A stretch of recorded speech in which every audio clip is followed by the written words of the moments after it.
नमस्कार दोस्तों, आप देख रहे हैं एचवीएस स्टडीज़ और इस वीडियो में आपके लिए 27 जुलाई 2023 का करंट अफेयर लेकर आ गए हैं। करंट अफेयर के साथ साथ स्टैटिक जीके और रिलेटेड करंट अफेयर्स का रिवीजन करते हुए चलेंगे। अगर आप इस चैनल पर पहली बार आए हो तो चैनल को सब्सक्राइब कर लीजिएगा। वीडियो अच्छी लगे तो वीडियो लाइक करके ज़रूर जाइएगा। लास्ट में आपके लिए क्विज़ रखा है, उस क्विज़ को भी ज़रूर सॉल्व कीजिएगा। चलिए बात करते हैं लास्ट डे के क्विज़ की। लास्ट डे आपसे क्वेश्चन पूछा गया था, to be honoured with the rising global superstar of Indian cinema award. तो किस भारतीय कलाकार को उभरते वैश्विक सुपर स्टार पुरस्कार से सम्मानित किया जाएगा? आंसर है ये कार्तिक आर्यन को सम्मानित किया जाएगा। ध्यान रखिएगा। अब वैसे आप सभी ने आंसर सही दिया था। आज के पहले क्वेश्चन की बात करें तो आज का पहला क्वेश्चन है, which country bans sex change and transgender marriages. तो कौन सा देश लिंग परिवर्तन और ट्रांसजेंडर विवाह पर प्रतिबंध लगाता है? आंसर है इसने रशिया ने ये प्रतिबंध लगा दिया है। रशिया यहाँ पर आंसर बिल्कुल सही, जिसने सेक्स चेंज को और ट्रांसजेंडर की जो मैरिज होती है उसको यहाँ पर बैन कर दिया है। ध्यान रखिएगा, अनाउंसमेंट व्लादिमीर पुतिन रशिया के प्रेसिडेंट के द्वारा की गई। आज के पहले क्वेश्चन की बात करें तो पहला क्वेश्चन हमने पढ़ लिया। दूसरा, इटली जिसने इंडियन आर्मी को उनके कंट्रीब्यूशन के लिए सेकेंड वर्ल्ड वॉर में ऑनर किया है, और भारत जिसने जापान के साथ एग्रीमेंट किया कि वो जॉइंट डेवलपमेंट करेंगे सेमीकंडक्टर इकोसिस्टम को भारत में डेवलप करने में। और भारत भी इसको लेकर काफ़ी सीरियस है। उसने गुजरात को सेमीकंडक्टर से रिलेटेड स्टेट बनाने की अनाउंसमेंट भी की है और कोशिश कर रहा है कि गुजरात इस प्रकार का स्टेट बन पाए जो कि सेमीकंडक्टर डेवलपमेंट के लिए इकोसिस्टम डेवलप कर पाए। एआई ऑटोमेशन कंपनी है सिंप्लीफाई, जिसने इंश्योरेंस जीपीटी को लॉन्च किया। ये वर्ल्ड का पहला जनरेटिव आर्टिफिशियल टूल है इंश्योरेंस का। भारत और बांग्लादेश जिसने बायलेटरल ट्रेड स्टार्ट किया है रुपी और टका में।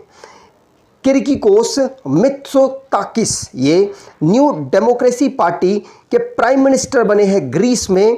पेरू जिसने उबिनास वोल्केनो की वजह से अपने यहाँ पर 60 दिन की इमरजेंसी घोषित कर दी है। ऑस्ट्रेलिया जिसने national space mission earth observation के लिए लॉन्च किया जाएगा, इसके लिए पैसा एलोकेट कर दिया है। और न्यूजीलैंड ने थिन प्लास्टिक को बैन कर दिया अपनी कंट्री से।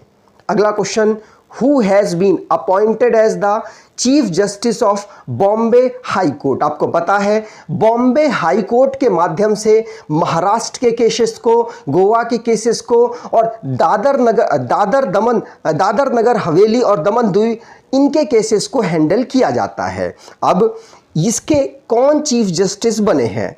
आंसर होगा ये चीफ जस्टिस बने हैं देवेंद्र कुमार उपाध्याय। कौन? सेकंड ऑप्शन बिल्कुल सही है, देवेंद्र कुमार उपाध्याय जो कि बॉम्बे हाई कोर्ट के चीफ जस्टिस बने हैं।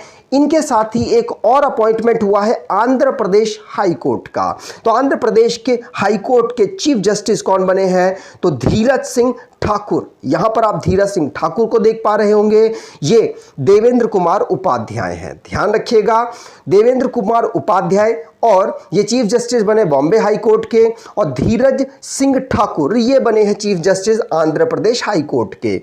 आंध्र प्रदेश हाई कोर्ट भारत का सबसे न्यूली बना हुआ हाई कोर्ट है। टोटल भारत में 25 हाई कोर्ट्स हैं, ध्यान रखिएगा। और ये आंध्र प्रदेश के केसेस को ही हैंडल करता है। कौन सा? Andhra Pradesh high court. यहां पर देवेंद्र कुमार उपाध्याय और धीरज सिंह ठाकुर मतलब chief justice of high courts की अपॉइंटमेंट कौन करता है? आंसर होगा भारत के प्रेसिडेंट करते हैं। याद रखिएगा, इनको शपथ कौन दिलाते हैं? तो इनको शपथ दिलाते हैं उस स्टेट के गवर्नर। इनको पैसा कौन देता है? तो ये पैसा इनको राज्य सरकार देती है, लेकिन जब ये रिटायर हो जाते हैं तो रिटायर होने पर जो इनकी पेंशन है वो संचित निधि, भारत की संचित निधि पर आधारित होती है। ठीक, चलिए आगे बात करें तो महाराष्ट्र के यहाँ पर नए अपॉइंटमेंट हुए हैं चीफ जस्टिस के, जिनका नाम देवेंद्र कुमार उपाध्याय है। तो महाराष्ट्र से रिलेटेड जो स्टैटिक है उसको रिवाइज कर लेते हैं। महाराष्ट्र को फॉर्म किया गया था राज्य के रूप में 1 मई 1960 को। कैपिटल मुंबई और नागपुर है। डिस्ट्रिक्ट 36 है।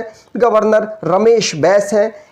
चीफ मिनिस्टर एकनाथ संभाजी शिंदे हैं। लेजिस्लेचर बाइकैमरल है, जहां की असेंबली में 288 सीट्स, काउंसिल में 78 सीट्स, राज्यसभा में 19 सीट्स, लोकसभा में 48 सीट्स यहां से आती हैं। महाराष्ट्र के डांस की बात करें तो ढांगरी गाजा, खोली, लवानी, पवादास, तमाशा और डिंडी यहां के डांस हैं। अगर नेशनल पार्क की बात करें तो Chandoli national park, Gugamal national park, Navegaon national park, Pench national park, Sanjay Gandhi या Borivali national park, Tadoba national park यहाँ के नेशनल पार्क हैं।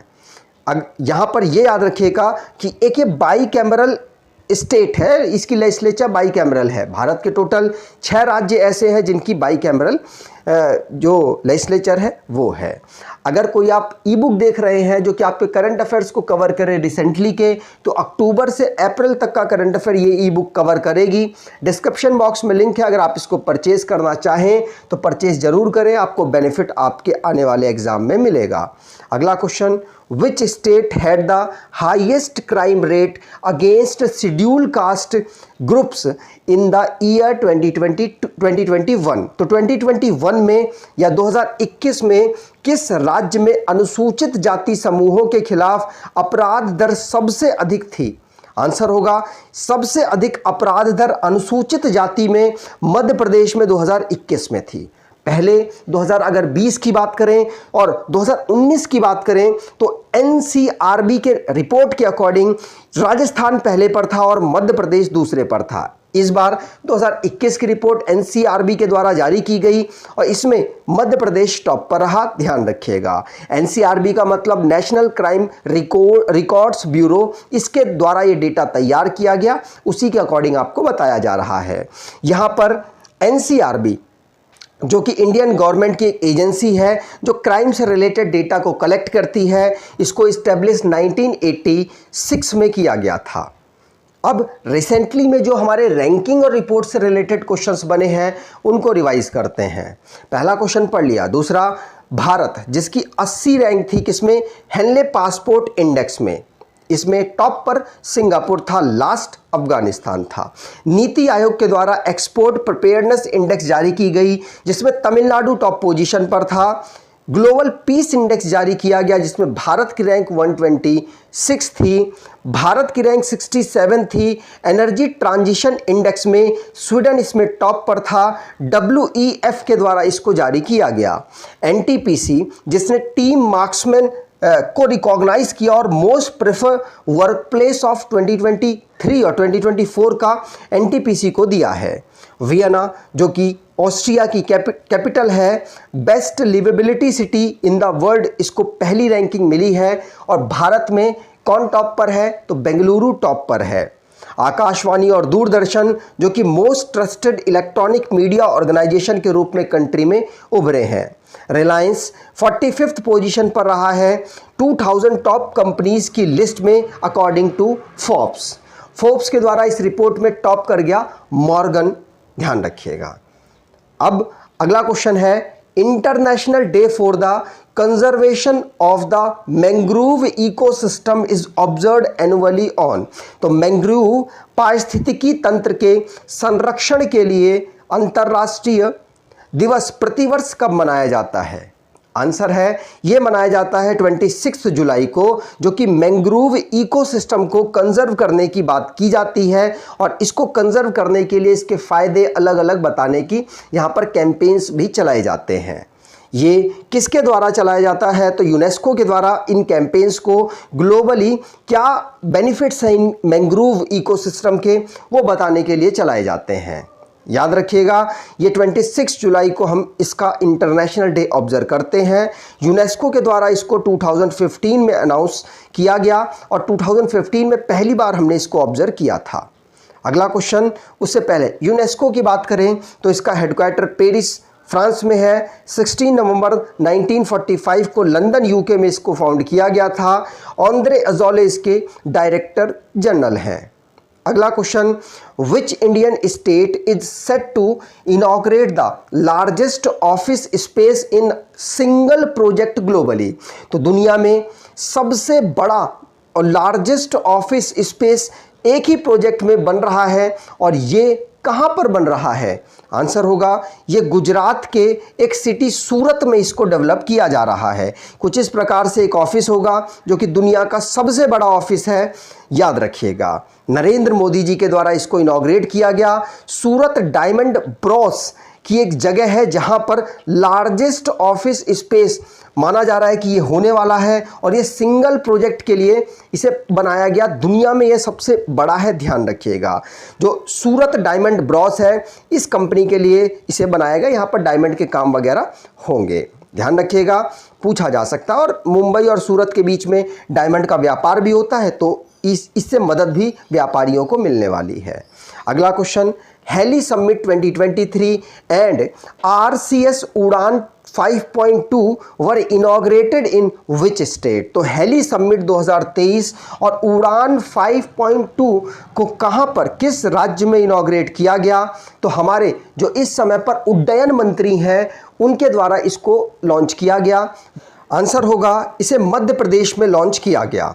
मध्य प्रदेश में इसे हमारे जो इस समय पर सिविल एविएशन के मिनिस्टर ज्योतिरादित्य सिंधिया जी के द्वारा लॉन्च किया गया 25 जुलाई को। ये उड़े देश का आम नागरिक जो उड़ान 5.2 जो स्कीम है, इसके माध्यम से जो आम पब्लिक है उसको आसानी से जो भी हमारे उड़ान वाले, मतलब या कह सकते हैं उनको पहली बार उनको ये सुविधाएं देना जिससे कि वो आसानी से प्लेन की ट्रैवलिंग कर सके कम नॉमिनल फीस में। इसके लिए इसको लॉन्च किया गया था कि हवाई चप्पल पहनने वाला भी प्लेन्स में बैठ सके। अब इसको 5.2 वर्जन को लॉन्च किया गया, किसके द्वारा? ज्योतिरादित्य सिंधिया जी के द्वारा। अगला question, who has become the first bowler to take 7 wickets in T20 international cricket history. तो T20 अंतर्राष्ट्रीय क्रिकेट इतिहास में 7 विकेट लेने वाले पहले गेंदबाज कौन बन गए हैं? अभी तक 6 विकेट्स तो ली जा चुकी थी T20 फॉर्मेट में, लेकिन 7 विकेट अभी तक किसी ने नहीं ली, और इसमें कोई बड़ा नाम नहीं है। इसमें मलेशिया के एक प्लेयर का नाम है जिनका नाम है सयाज रूल इजात इद्रास। कौन? सयाज रूल इजात इद्रास, याद रखिएगा। मलेशिया के ये बॉलर हैं, इनके द्वारा यहाँ पर 7 विकेट T20 इंटरनेशनल क्रिकेट में ली गई, और ऐसा करने वाले पहले प्लेयर बने हैं। अभी तक 12 बॉलर्स ऐसे थे जिन्होंने 6 विकेट ले रखी थी मेंस T20 इंटरनेशनल मैचेस में, लेकिन अब पहले प्लेयर कौन बने हैं? सयाज इजात इद्रूस, जो कि मलेशिया के फास्ट बॉलर हैं, और 6 विकेट में दीपक चहर, यजुवेंद्र चहल भारतीय प्लेयरों में से शामिल हैं। अगला question, which technology company has unveiled a generative artificial intelligence model called CM3 Leon. तो किस प्रौद्योगिकी कंपनी ने CM3 लियोन नामक एक generative artificial intelligence AI model का अनावरण किया है? आंसर है ये फेसबुक की पेरेंट कंपनी मेटा के द्वारा इसको किया गया। ध्यान रखिएगा, CM3 लियोन को मेटा के द्वारा लॉन्च किया गया है। यह आर्टिफिशियल इंटेलिजेंस बेस एक मॉडल है जिसको लॉन्च किया गया, जो कि इमेज और टेक्स्ट के माध्यम से इंफॉर्मेशंस को जनरेट करेगा अपने बुद्धिमत्ता के अकॉर्डिंग। ध्यान रखिएगा, पूछा जा सकता है। अगला question, Which country has recently passed the illegal migration bill? तो हाल ही में किस देश ने अवैध प्रवासन विधेयक पारित किया है? आंसर होगा ये यूके के द्वारा पारित किया गया। यूके के इस समय पर जो प्राइम मिनिस्टर है ऋषि सुनक, उनके द्वारा इसे पारित करवाया गया यूके की हाउस ऑफ लॉर्ड्स में। ध्यान रखिएगा, ऋषि सुनक की गवर्नमेंट ने इलीगल माइग्रेशन बिल को अपने यहाँ पर पास करा लिया है, और कहाँ पर? तो यूके के हाउस ऑफ लॉर्ड में इसे पास कराया गया। ठीक, अगला question, where was the 8th India Australia defence policy talk held. तो 8वीं भारत ऑस्ट्रेलिया रक्षा नीति वार्ता कहाँ आयोजित की गई? आंसर है इसे कैनबरा ऑस्ट्रेलिया की कैपिटल में ऑर्गेनाइज कराया गया, जिसमें भारत की तरफ से निवेदिता शुक्ला वर्मा जो कि को चेयर हैं डिफेंस की, उन्होंने यहाँ पार्टिसिपेट किया। सेक्रेटरी ये सेक्रेटरी हैं मिनिस्ट्री ऑफ डिफेंस में, और स्टीवन मूरे जो कि एक्टिंग डिप्टी सेक्रेटरी हैं ऑस्ट्रेलियन डिपार्टमेंट ऑफ डिफेंस में। इनके द्वारा यहाँ पर साइन अप हुआ है और बहुत सारी स्कीमों पर और डिफेंस पॉलिसी पर बातें हुई हैं। पहली बार इसको 2020 में ऑर्गेनाइज कराया गया था। अब लास्ट डे के करंट अफेयर्स को रिवाइज करें तो पहला क्वेश्चन है कि तूरा नाम का एक जगह है जो कि मेघालय में पड़ती है, और इसको सेकंड कैपिटल अनाउंस करने की यहाँ पर वार्ता हुई थी, जहाँ पर चीफ मिनिस्टर के ऊपर अटैक किया गया वहाँ के लोगों के द्वारा, इसीलिए ये चर्चाओं में रहा, ध्यान रखिएगा। कार्तिक आर्यन जिनको rising global superstar of Indian cinema award से सम्मानित किया जाएगा। और अगला क्वेश्चन है शाहरुख खान जो कि आईसीसी के द्वारा वर्ल्ड कप जो होने वाला है उसका ब्रांड एम्बेसडर बनाया गया। अगला क्वेश्चन है 26 जुलाई को हम कारगिल विजय दिवस के रूप में ऑब्जर्व करते हैं, क्योंकि पाकिस्तान के ऊपर हमने इसी दिन विजय प्राप्त की थी और इसीलिए हम इस डे को ऑब्जर्व करते हैं 26 जुलाई को। अगला क्वेश्चन, उत्तर प्रदेश जिसने मुख्यमंत्री खेत सुरक्षा योजना को अपने राज्य में जो आवारा पशु हैं उनसे अपनी जो फसलें हैं उनको बचाने के लिए लॉन्च किया है। मैक्स वर्स्टप्पन जिन्होंने हंगेरियन ग्रैंड प्रिक्स को जीत लिया जो कि कारों की रेस एक होती है। Indira Gandhi urban employment guarantee scheme को जो कि 125 दिन का एम्प्लॉयमेंट गारंटी देगा अर्बन एरिया में, राजस्थान की गवर्नमेंट की एक स्कीम है। 3 साल का यहाँ पर कैद हो सकती है अगर आप पायरेटेड किसी की मूवी को पायरेटेड करते हैं और पाए जाते हैं तो, और इसके लिए लॉ बनाया गया है बाकायदा। कहाँ पर इसको राज्यसभा में पेश किया गया है हमारे अनुराग ठाकुर जी के द्वारा, जो कि ब्रॉडकास्टिंग के मिनिस्टर हैं और हमारे खेल मंत्री भी हैं। मिज़ोरम जहाँ पर मीटी के जो पीपल हैं, माइटी के जो जनजाति के जो लोग हैं, जो कि मणिपुर में वायलेंस आपको पता है, ये दो जो जनजातियां हैं उनके बीच में हो रहा था, माइटी और कुकी। तो माइटी के लोग जो मिज़ोरम में रहते हैं उनको वहाँ की जो संगठन है, मिलिटेंट संगठन है जिन्होंने हथियार डाल दिए हैं, उन्होंने वार्निंग दी है कि भाई अब आप खतरे में हैं, और काफ़ी ज़्यादा चर्चाओं में रहा, इसलिए यहाँ पर मैंने डिस्कस किया था। आज के क्विज की बात करें तो which country bans sex change and transgender marriages, तो कौन से देश ने लिंग परिवर्तन और ट्रांसजेंडर विवाह पर प्रतिबंध लगा दिया है? कमेंट बॉक्स में डिटेल में आंसर दीजिएगा। अगर आपको ये वीडियो अच्छी लगी है तो आपसे अनुरोध करूंगा वीडियो को लाइक कर लीजिएगा और चैनल को सब्सक्राइब कर दीजिएगा, और एटलीस्ट अपने कुछ दोस्तों तक वीडियो को शेयर ज़रूर कीजिएगा। धन्यवाद।